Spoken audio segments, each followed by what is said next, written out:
इसी तीनों में पांचों शरीर आ जाता है, स्थूल, सूक्ष्म, कारण, महाकारण और कबल। इस पांचों शरीर से निकल जाना ये मुक्ति है। अब पांचों शरीर में एक भी शरीर रहेगा तो फिर यह असूल शरीर होगा, कोई रोक नहीं सकता है। और ये शरीर होगा तो कर्मानुसार होगा, जैसा कर्म करेंगे वैसा होगा। किसी का कीट, किसी का पतंग, कोई गधा में, कोई सुअर की जोड़ी में जाएगा। सुन भी रहे थे, जित आशा तित ही में जाई, यह बात वेद पुराण गाई। चरण दास गुरु मोय बुझाई, तजो वासना सहजो बाई। वासना के अनुकूल आपको शरीर हो जाए। अब वासने को खत्म कर दिए, जरा दीजिए, तब क्या होगा? कुछ बचेगा? वासना के चलते हम लोग संसार में आते हैं। बास सूरत ले आवे, कवि साहब कहते हैं। शब्द सूरत ले जाए, सुरति परिचय स्थिर, सो गुरु दैव होता। ये तो गुरु बतलाते हैं। गुरु युक्ति के मुताबिक साधन करेंगे तो वासना खत्म होगी। अब वासना रहने पर तो कोई रोक ही नहीं सकता। अब प्राय लोगों की वासना होती, कहाँ रहती है? भगवान में। स की वासना पुत्र में, पुत्री में, पत्नी में, नतनी में, धन में, संपत्ति में। ये जितने लोग हैं सबको पूछ लीजिए तो शायद ही कोई बिरले होंगे जिनको इसकी आसक्ति नहीं हो। किसी का हाथ है न ऊपर उठेगा, सब इसी में अस्त मस्त व्यस्त और पस्त है। तो क्या सोचते हैं कि जीवन भरी कर लेंगे, मरने के बाद भगवान याद आएगा, गुरु याद आएगा? नहीं आएगा। यदि आ गया तब तो आपका कल्याण है। सत्संगत की वासना जागट पूरी हो, मनुष्य जन्म सत्संग मिले, भक्ति प्राप्त हो। जिसकी वासना सत्संग में होती है, अंत समय में उनका ही शरीर जुटेगा, फिर यही शरीर मिलेगा। क्योंकि संस्कार संभालने का शरीर कोई शरीर काम नहीं कर सकता। किसी शरीर में काम नहीं, सक्षमता नहीं है, एक मनुष्य शरीर में। पुनः कहते हैं, जाके गुरु में वासना सो पावे भगवान, सहजो चौथेपन बसे गावत वेद पुराण। किनकी वासना गुरु में होगी? किनकी वासना हो? जिनका समर्पण गुरु में है, हर वक्त उठते बैठते याद गुरु गुरु ही करते, रोज पुकारते, हर वक्त पुकारते, उससे वासना रहेगी। हम लोग साल में क्या दिन में क्या बार पुकारते हैं। पुकारने का थोड़ा सा समय भी निकाल करके बैठते हैं, अच्छा 2 मिनट ध्यान कर लेते हैं, तो उसमें से भी 1.5 मिनट उधरे पार हो जाता है। 1.5 मिनट, 2 मिनट में 1.5 मिनट उधरे पार है। 30 सेकंड में क्या खोजते हैं आप? नहीं हो। इसलिए उनकी वासना बनाने के लिए हर वक्त उनको याद करते रहिए, ख्याल करते रहिए, अनायास सभी देवी देवता का दर्शन हो। सहजो चौथेपन बसे। चौथापन क्या? बुढ़ापा आ जाएगी? नहीं नहीं, अरे तो शरीर की अवस्था है, जीव की अवस्था क्या बात होती। और इससे उत्तम वासना है परमेश्वर की वासना। अंत समय मनमान, तन छूटे हरि को मिले, उपजे बिन से ना।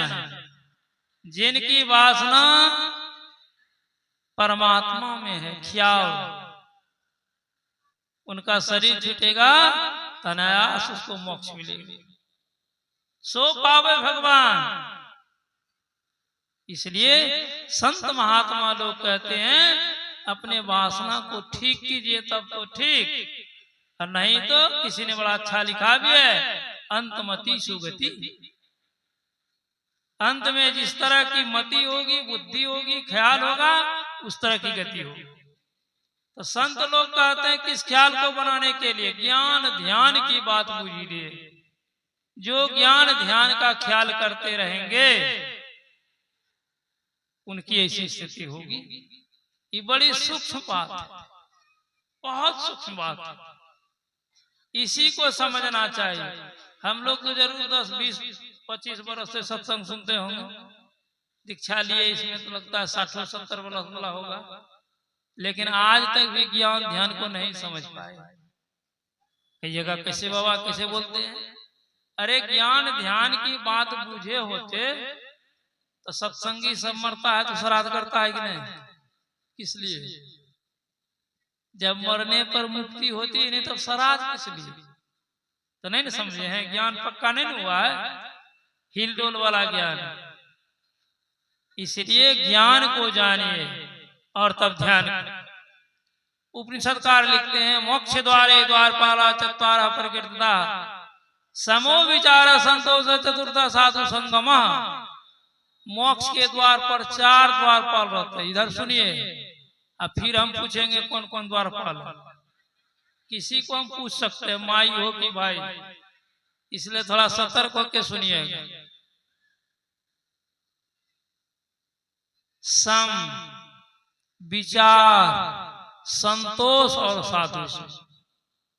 तो पहले किस द्वारपाल से मिलना है? आप लोग किसान है ना, पंपिंग सेट है आपके घर में? कभी पंपिंग सेट खराब हुई उसको खुलवाए हैं, ठीक करवाए हैं, देखे हैं? पंपिंग सेट जब खुलता है तो ऊपर से नीचे तक, जब जुड़ने की बारी आती, जोड़ने की बारी आती है, तब जो सबसे पीछे खोलते हैं उसी को पहले जोड़ते। वही इस प्रसंग में है। पहले क्या सुने? सम, विचार, संतोष और साधु संग। तो पहले साधु संग करना पड़ेगा। बिना साधु संग से आज तक किसी को मुक्ति नहीं मिली। जैन साधु संग अनुरागे परमार्थ पथ विमुख विभागे अभागे। इसलिए साधु की संगति कीजिए। साधु की संगति से ज्ञान होता है। उसी के अंदर में संतोष आता है। ऐसे संतोष नहीं है हम लोगों को है। सुंदरदास जी महाराज ने जौ 10, 20, 50 भये सत, होई 1000 तो लाख मांगेगी, कोटि अरब खरब असंग धरापति होने की चाह जगेगी, पृथ्वी पाताल राज करो, तृष्णा अधिकाधिक आग लगेगी, सुंदर एक संतोष बिना सट, तेरी तो भूख कभी नहीं मिटेगी। जितना होगा उतना बढ़ेंगे, सबकी स्थिति है। कोई करोड़ पर खड़ा है, तू अरब सोचता है कि अरब हो जाए, 2-4 को हॉस्पिटल बनवा लें, 2-4 को ये करवा लें, ये कर देंगे। महाराज कभी कोई मैं अपनी बात बताता हूँ। बहुत पहले मेरे मन में बात आई कि यदि 30,000 रुपया हो जाता तो हमारी सारी दरिद्री दूर। बहुत दिन की बात। लेकिन आज गुरु महाराज की कृपा से 30 लाख 40 लाख करोड़ की आमदनी हुई, लेकिन फिर भी वही भूखमरी है कि और 10 लाख होता तो ऊपर वाला छत बना देते, वो बन जाता। ये भूखमरी मिटने वाली है? किसी की नहीं मिटती। जितना होगा ये रप्पड़ है, बढ़ते जाएगा। किसी को शांति नहीं है। संतोष चाहिए।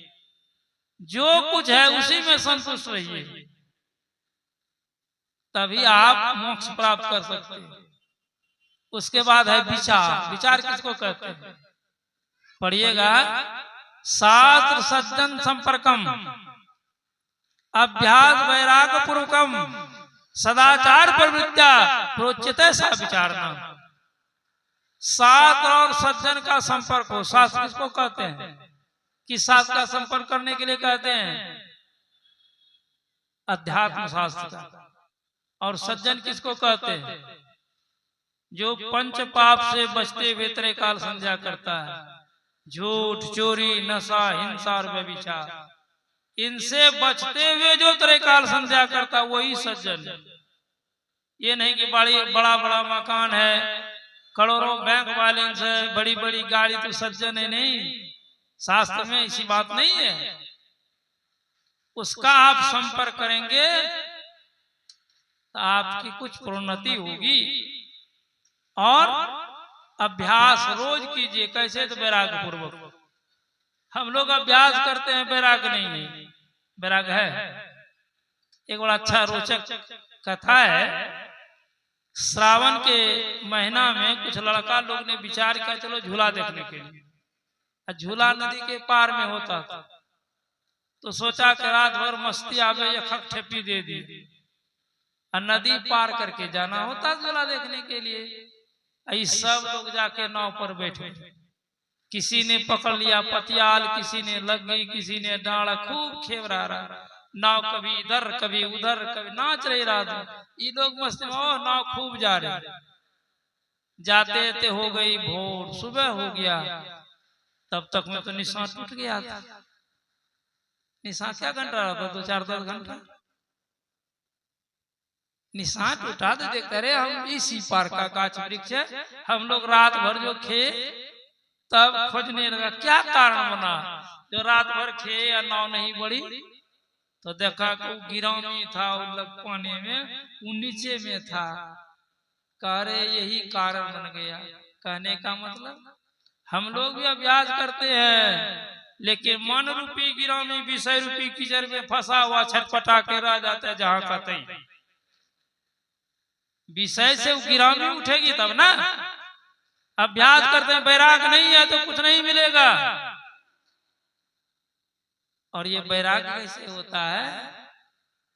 बिन गुरु हो ही की ज्ञान, ज्ञान की हो ही वैराग बिनो। गावै वेद पुराण, सुख की लय हरि भक्ति बिनो। बिना गुरु से ज्ञान नहीं होगा, अज्ञान के बिना वैराग नहीं होगा। वैराग नहीं होगा। अब वैराग के बिना आपको सुख नहीं मिलेगा, मोक्ष नहीं मिलेगा। इसलिए वैरागी तो बनना ही पड़ेगा। अंदर से संसार को छोड़ना पड़ेगा। छोड़ने का मतलब क्या? कहीं चले जाए, भाग के अमेरिका, कहीं संत महात्मा लोग जाने के लिए नहीं कहते हैं। युक्ति सीख करके आप अंदर में अभ्यास करके केवल आसक्ति को हटाइए। आसक्ति हट जाएगी, काम बन जाएगा। आज नहीं हटाएंगे तो एक न एक दिन हटाना पड़ेगा। उस दिन रो करके हटाएंगे, चिल्ला करके हटाएंगे। और अभी यदि अभ्यस्त हो जाते हैं, आपको अंत में रोना नहीं पड़ेगा, चिल्लाना नहीं पड़ेगा। ये है विचार। विचार कीजिए। हम लोग नहीं कहते किसी काम को लेकर विचार किया जाए। जब तक इस पर विचार नहीं करेंगे, आपको मोक्ष नहीं मिलेगा। रोज नित्य निमित्त रूप अभ्यास कीजिए और पंच पापों से बचिए। फिर अंत में हम लोग सुन रहे थे मनो निग्रह सम का साधन। जब इंद्रिय निग्रह होगा तब मन का निग्रह होगा, तब हम लोग मोक्ष को प्राप्त करेंगे। हम लोगों का जीवन सफल धन होगा। इसीलिए संत महात्मा लोग कहते हैं थोड़ा थोड़ा सीख करके इसका अभ्यास किया जाए। कहीं दूर जाने से भी मुक्ति नहीं। दूर दूर ढूंढे मन लोभी मिटे न कर तरासा, सात संत की करे बंदगी कटे कर्म की पाता। सत्य कहे सतगुरु को चिन्ह सत्य नाम विश्वासा, कहे कबीर साधन हितकारी हम साधन के दासा। पुष्पात की गाड़ी आ रही है, मंच की ओर हम लोग उठ करके स्वागत करें। बोलिए श्री सद्गुरु महाराज की जय।